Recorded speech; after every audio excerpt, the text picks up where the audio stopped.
Los ecos del descubrimiento del Nuevo Mundo resonaron con estridencia por la Europa del siglo XVI. Los relatos del navegante genovés Cristóbal Colón y de sus capitanes encendieron la codicia de muchos aventureros. Soñaban con riquezas incalculables en manos de pueblos exóticos y vulnerables. Pero el deslumbramiento por el valor potencial de esas tierras recién descubiertas no ocultaron la decepción de la corte española por el fracaso de la empresa encarada por Colón.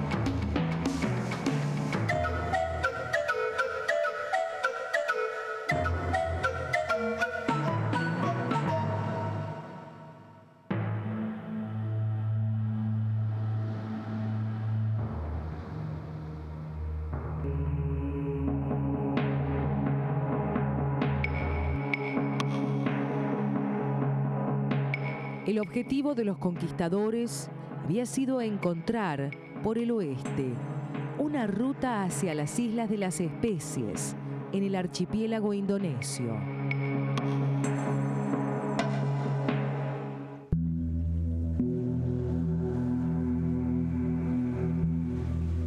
Los portugueses lo habían logrado rodeando África. España, en cambio, había tropezado con un continente desconocido, con un obstáculo decisivo en su camino a las Indias.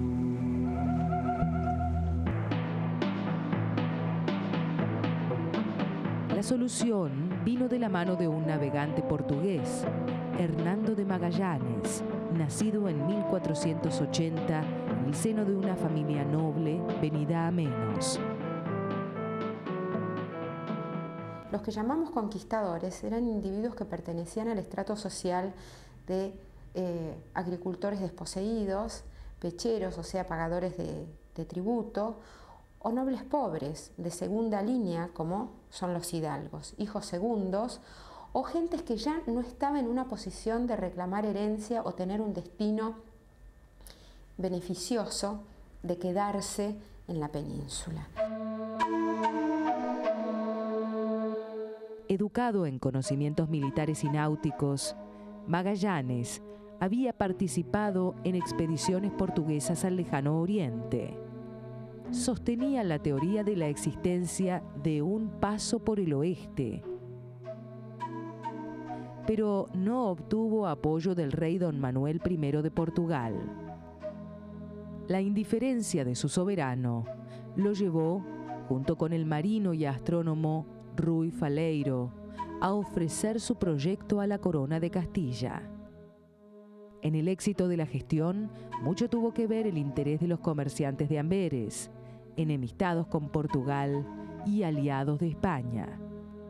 También influyó el obispo Fonseca, ministro de Indias, quien a cambio de sus gestiones impuso a su primo, Juan de Cartagena, en un plano de mando y beneficio similar al otorgado a Magallanes y a Faleiro. El conocimiento de América era muy débil y tenía mucho de fantasía. A la vez hay una curiosidad moderna en el sentido científico de conocer este mundo, de descubrir. Es un mundo nuevo que los fascina, entonces se combina el interés científico con el interés económico y con la fantasía sobre esos espacios tan desconocidos.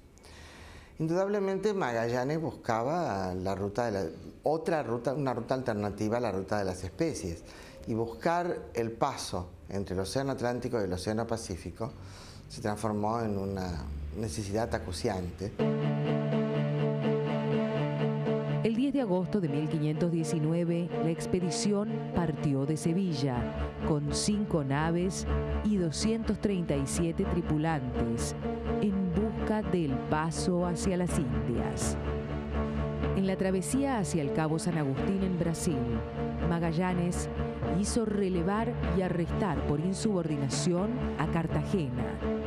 Ese fue el primer acto destinado a unificar el mando y sofocar enfrentamientos internos por el control de la expedición. A fines de noviembre, la flota llegó a territorio americano y luego de una breve escala en la bahía de Guanabara, tomó rumbo al sur. El 31 de marzo de 1520, Magallanes resolvió invernar en el Golfo de San Julián. El clima hostil y las privaciones a que se vio sometida la tripulación favorecieron el estallido de un motín destinado a liberar a Juan de Cartagena. Las diferencias se dirimieron en forma sangrienta. 2 de los complotados fueron asesinados y el resto de los rebeldes fue abandonado en esa costa inhóspita y escasamente poblada por aborígenes que los españoles bautizaron como patagones. Magallanes, como todos estos hombres, tienen un perfil, yo podría decir, realmente, que hoy es un poco difícil de imaginar, porque se lanzaban en la búsqueda de otros mundos en condiciones técnicas absolutamente elementales, ¿no? Entonces, el navegar en esos barquitos, en esas condiciones tan duras, buena parte de la gente de Magallanes murió de escorbuto. La pequeña flota volvió a zarpar el 24 de agosto, pero las tormentas la obligaron a buscar refugio en Santa Cruz. La situación era desesperada. El frío y el hambre generaban descontento. Muchos querían retornar. Una de las naves, la San Antonio, desertó y luego de recoger a los castigados en San Julián, regresó a España. Magallanes se mantuvo firme y el 21 de noviembre de 1520 se internó en un canal que llamó de Todos los Santos. Era un terrible desafío. Aguas tumultuosas, barrancas de piedra cortadas a pico y glaciares que bajaban de las montañas flanqueaban el estrecho canal.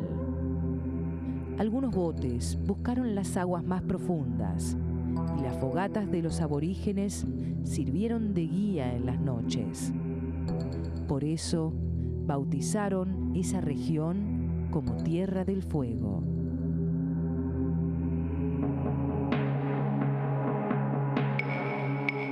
El 28 de noviembre salieron al Mar del Sud, descubierto por Vasco Núñez de Balboa en 1513. Un inmenso océano que, a diferencia del que habían dejado a sus espaldas, ese día lucía sereno. De allí su erróneo nombre de Pacífico. No es el único error que cometería Magallanes. Según sus apreciaciones, el objetivo de la expedición, las Islas Molucas, no distaba más de 80 días de navegación hacia el oeste. 99 días después, atormentados por el hambre, la falta de agua potable y las enfermedades como el escorbuto, llegaron al archipiélago de las Marianas. Desde allí se dirigieron a las Filipinas, donde Magallanes encontraría la muerte en un enfrentamiento con pobladores de la isla de Mactán.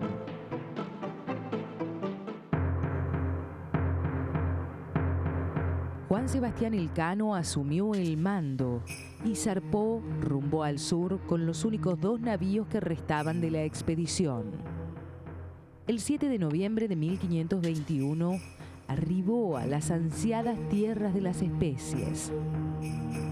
El objetivo de su interminable travesía había concluido.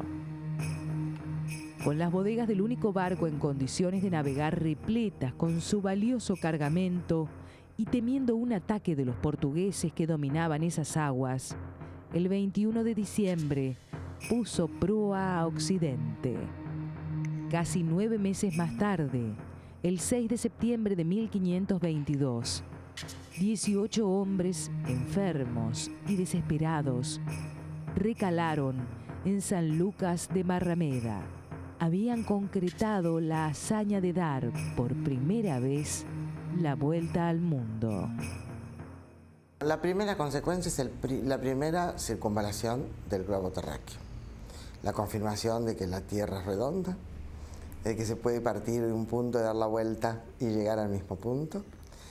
El conocimiento de las islas del Pacífico, el barco con el que llega Elcano viene repleto de especias,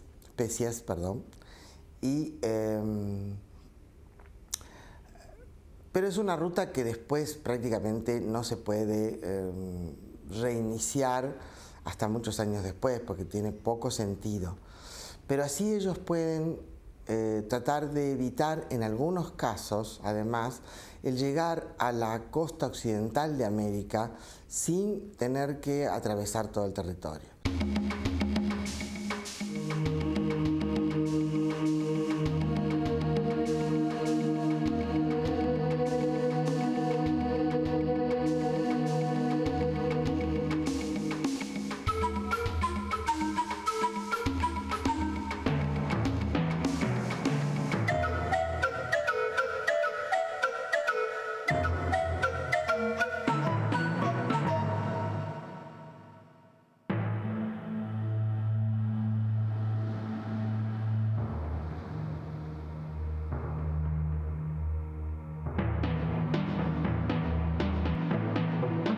El 3 de abril de 1526, el navegante veneciano Sebastián Gaboto zarpó de la península con el objetivo de consolidar ese nuevo camino hacia Oriente.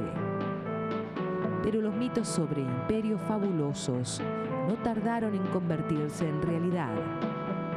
Hernán Cortés conquistó México en 1521 y los tesoros obtenidos aumentaron las fantasías de los exploradores.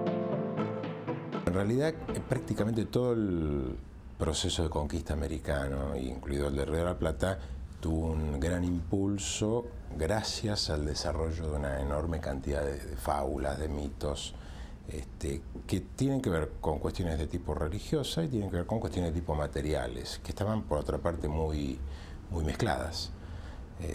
Si se buscaba de alguna manera el reino de la utopía, el paraíso en la tierra, y a la vez, por supuesto, eso estaba asociado con la posibilidad de la existencia de una abundancia de recursos, de metales preciosos, pero no solamente, ¿no? Una abundancia de recursos en general, donde la gente vivía felizmente, donde no tenían que trabajar y tenían de todo.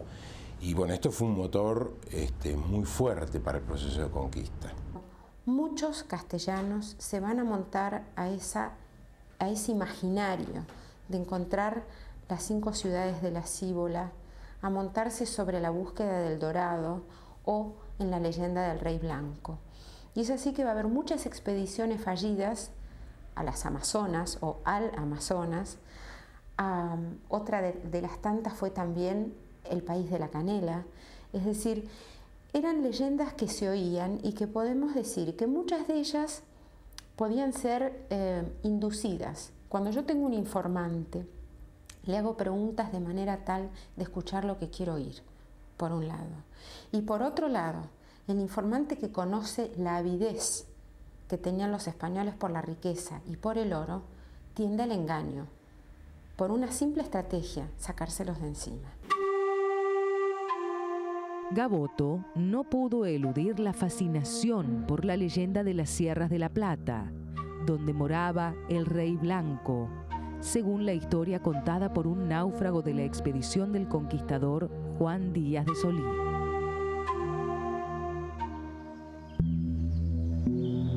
Dejando de lado su misión, remontó el río, llamado desde entonces de la Plata, y en mayo de 1527 ingresó en su afluente, el Paraná.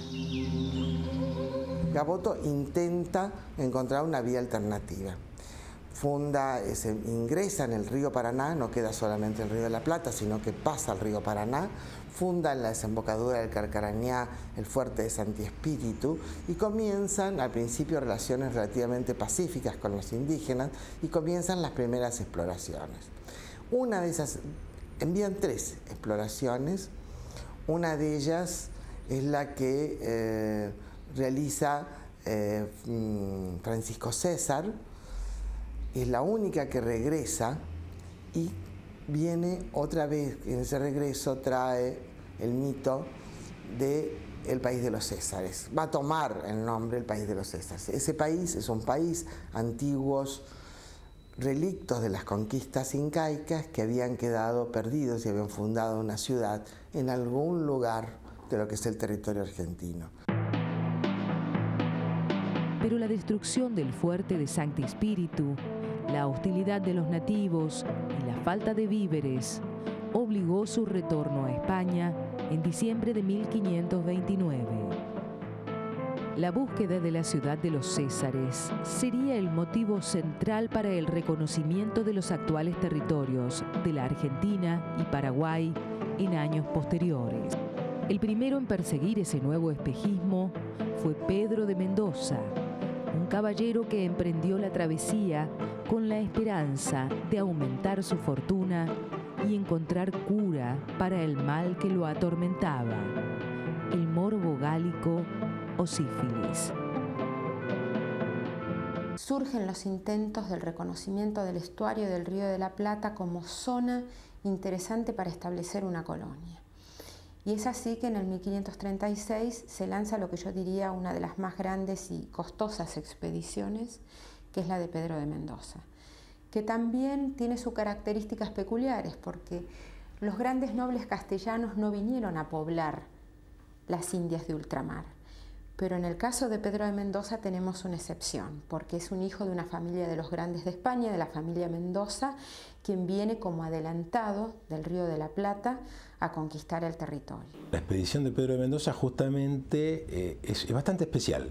Es bastante especial porque la mayor parte del proceso de conquista americana se hace desde la propia América. Una vez que se llega al Caribe, es desde el propio Caribe que se va a México y desde allí, digamos, también se organizan las expediciones que van a terminar conquistando el Perú, el reino de los incas. Es decir, que la mayor parte de la conquista se hace desde el propio territorio con recursos conseguidos en buena medida en a los grupos indígenas ya conquistados, etc. En cambio, en la expedición de Pedro de Mendoza es una de las más importantes que se va a financiar y armar desde la propia península y justamente está muy motivada por el desarrollo de esas grandes mitos y fábulas sobre la ciudad de los Césares, etcétera, etcétera. Y bueno, y de hecho fue la expedición que comandó Pedro de Mendoza, fue seguramente la más importante y la que más recursos implicó de todas las que se hicieron de la península hasta el territorio americano. El 3 de febrero de 1536 fundó el puerto de Santa María del Buen Aire, en el lugar donde se encuentra la actual Buenos Aires. Desde allí envió a sus lugartenientes Juan de Ayolas, Domingo de Irala y Juan de Salazar de Espinosa, con el propósito de encontrar las famosas minas de plata. Atormentado por la enfermedad, en 1537, Mendoza emprendió el regreso a España y murió en alta mar. Ayolas, que se había internado en el Chaco buscando los contrafuertes andinos, fue masacrado por los aborígenes cuando retornaba al puerto de la Candelaria para reunirse con Irala. A la medida que se dan cuenta bastante rápidamente de la dificultad de poder sobrevivir y de obtener recursos importantes en esta región, empiezan a buscar alternativas. Bueno, una de esas alternativas es el desprendimiento que termina fundando Asunción, ¿no es cierto? Pero en Buenos Aires se confirma que no tienen forma de sobrevivir y el intento de forzar esos grupos indígenas a que les entreguen recursos, lo que termina generando es una guerra abierta, un enfrentamiento abierto, entonces que se combina con la ya escasez de recursos y que lleva a que unos años después Irala, que había quedado al mando cuando Mendoza vuelve para España, deciden abandonar la primera ciudad de Buenos Aires en el 41. El despoblamiento de Buenos Aires se produce porque prácticamente, casi están a punto de perecer de hambre. No tienen apoyo de las poblaciones querandíes que los rodean. Asunción se transforma en una ciudad más importante. Hay problemas facciosos en Asunción que hacen difícil la gobernabilidad en las condiciones precarias en que se encuentran. En 1541, una nueva expedición recaló en las costas del Brasil, a la altura de la isla de Santa Catalina, y se dirigió por tierra hasta Asunción. Al mando iba un curtido aventurero, Álvar Núñez Cabeza de Vaca. Portaba títulos que lo reconocían como nuevo gobernador de esas tierras y tomó posesión de Asunción, que con el aporte de los habitantes de Buenos Aires se había transformado en una población importante. Parte tiene que ver con el tipo de vida que llevan los primeros conquistadores y también con las características de los grupos indígenas que allí vivían y con los cuales los españoles establecen este primer acuerdo de sujeción, digamos, ¿no? Parte de ese acuerdo, y tiene que ver con las características de estos grupos, fue el intercambio o el otorgamiento de esos grupos guaraníes de mujeres al servicio de ese grupito de españoles que la conquistó. Ese intercambio o ese otorgamiento, digamos así, de mujeres como signo de sujeción y de acuerdo, de alianza establecida entre los grupos indígenas con los españoles, implicaba que estas mujeres, se habla al inicio de que unas 500, 700 indias guaraníes fueron otorgados a ese grupito inicial de españoles, era con el fin básicamente de que les sirvieran en todo sentido. Trabajando, haciéndoles la comida, labrando las tierras e incluso haciéndoles favores sexuales. En Asunción escaseaba la comida, pero no los placeres carnales. Acá tienen algunos 60 mujeres y no hay quien baje de 5 o 6. Se quejaría amargamente el capellán Francisco González Paniagua.